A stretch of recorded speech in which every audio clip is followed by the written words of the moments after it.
What's up?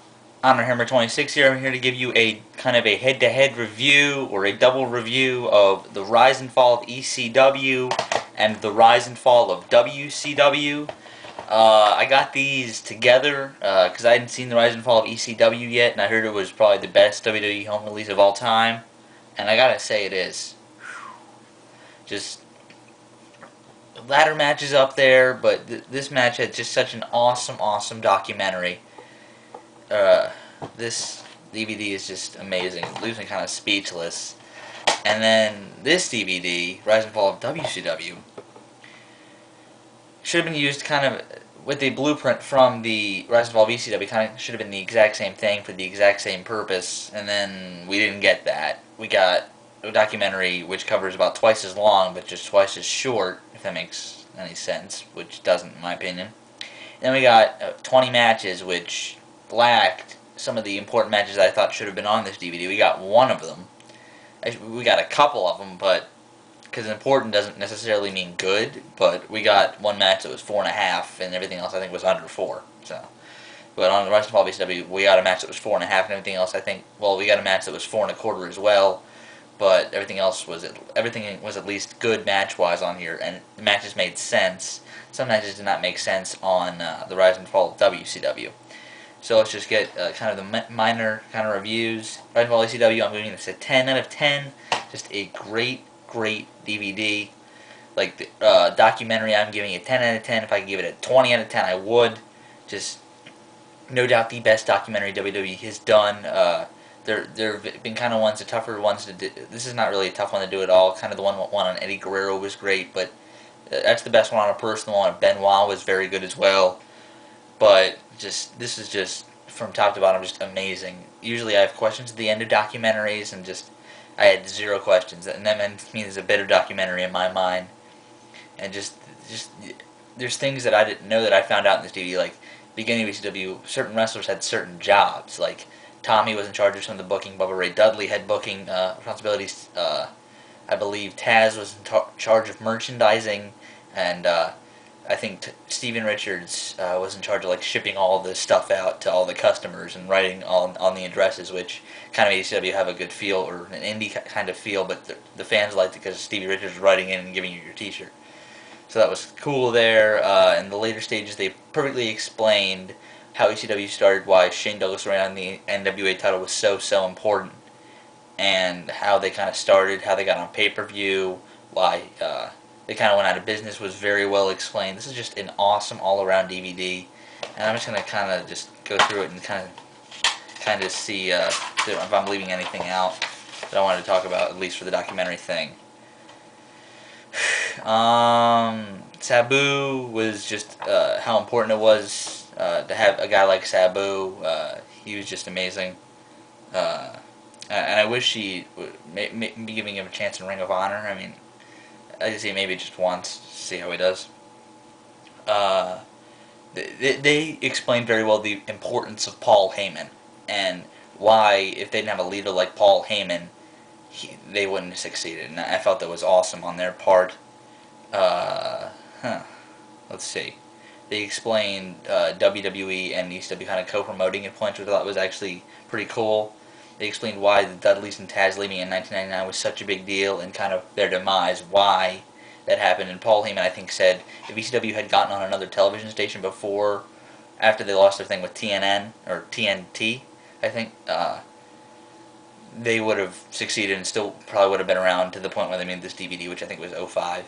So that was pretty cool there. Then the matches, Pitbulls versus Stevie, Richards, and Raven. This is a good match. I felt it was a little overbooked though, 3.25.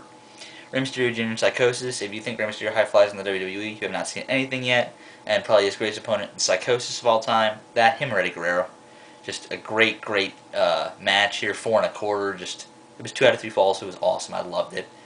Mikey Whipwreck versus the Sandman, and as you can tell, these are some of the greatest feuds in ECW history. Kind of these next 5 matches. Mikey Whipwreck the Sandman ladder match. This was good. ECW and a ladder match kind of didn't mesh all that well, in my opinion. I mean, yeah, it's kind of hardcore and brutal, but something didn't just click here. It was still good, but it could have been great. I give it 3.5. Too Cold Scorpio and Sabu. I really like this. Sabu just was himself. High flew a lot.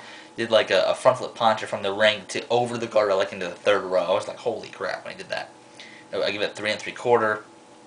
Dreamer and Raven. This is arguably maybe the greatest rivalry in ECW history, because they had a background of like they were fighting as kids at summer camp, and now they came to ECW, which I thought was really cool. Gave this match 3.5, and it was just perfectly booked. Tazz versus Bam Bigelow. This is the match where Tazz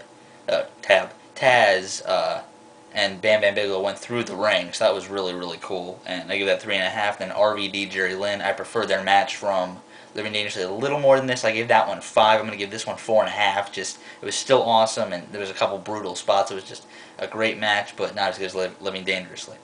Then at the end of the DVD, we got 3 little promos, which were all good to great. Stevie Richards and Tazz kind of told stories about stuff, and then Paul Heyman as a travel agent with Chris Jericho. It was just hysterical. Alright, so that's kind of the quick review of Rise and Fall of ECW. Alright, Rise and Fall of WCW now.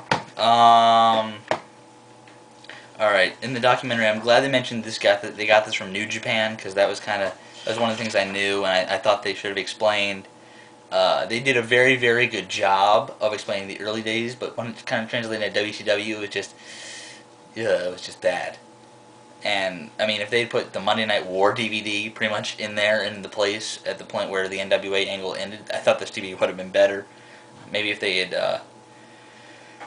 and this DVD also lacks some of the best matches, or most important matches. Kind of should have a combination of the two, like the Rise and Fall ECW DVD did. Of, like, there was not, War Games 91 should have been on this DVD. War Games 92 should have been on this DVD. Neither were. We got the storyline War Games instead. I think we should have had at least 2 Ricky the Dragon Steamboat Ric Flair matches on here. We got 1, which is the best match on the DVD, but I give it 4.5. It was just amazing. I loved it. A great old style match. That's kind of the old style wrestling I love, and it was just very good for that 4.5. But in the documentary, it just didn't lack that good feeling. I mean, it should have copied off of the Rise and Fall of ECW. Maybe you should have taken 1.5 discs, maybe, to do this, instead of just kind of 1 disc. And I don't think the fans would have minded if you had taken the time to explain how everything was important from the Rise in WCW. You kind of had less matches on the DVD, had maybe only 15 or 12 matches on the DVD. I don't think the fans really would have minded that. But also, no Sting and Hogan was on this on this DVD. I think maybe from the Monday Night War DVD, Goldberg and Hogan should have been on here. And let's go to the third disc. I'm just looking. Actually, the Cruiserweight matches were very good. Rey Misterio Jr. Jim Malenko was good. 6 and Eddie Guerrero was, actually, I thought, very overrated, but still good. Eddie Guerrero Jim Malenko was good. Chris Jericho Juventud Guerrero was good. Those are the Cruiserweight matches. I felt that Booker T. Lance Storm from Nitro was actually one of the better TV matches I've seen this year, and pretty fresh to see, because Lance Storm did look very good here. So did Booker T. And they had kind of a thing at the end of this match, which was kind of weird, but with a girl getting hit with a guitar, and just kind of weird there, which they didn't explain at all. They had the match with Malone and Rodman, which was just really. So there's kind of the Rise and Fall of WCW review. It just, oh man, just what this DVD could have been. Man, I might have to go into Amazon and find the death of WCW just to find out everything. I mean, I've seen kind of the WWE explain it in other DVDs, but I just kind of want the full story. I might have to go and buy that now. Alright, overall, I'm going to give the Rise and Fall of WCW, I'm going to give this, alright, I'm going to give the matches portion, I'm going to give that, there were some good, there were some bad, but there was one great to amazing. I'm going to give matches like a 6.75, and I'm going to give the documentary about a 5.5, just, it was bad. I guess that's about a 6, or, yeah, that's about a 6. I'm going to give Rise and Fall of WCW a 6. I'll bump it to 6.25. 6.25. This gets a 10. If you have not seen this DVD, go out and buy it right now. And this is my video for today. I was loving this DVD from start to finish. I'll see you guys later.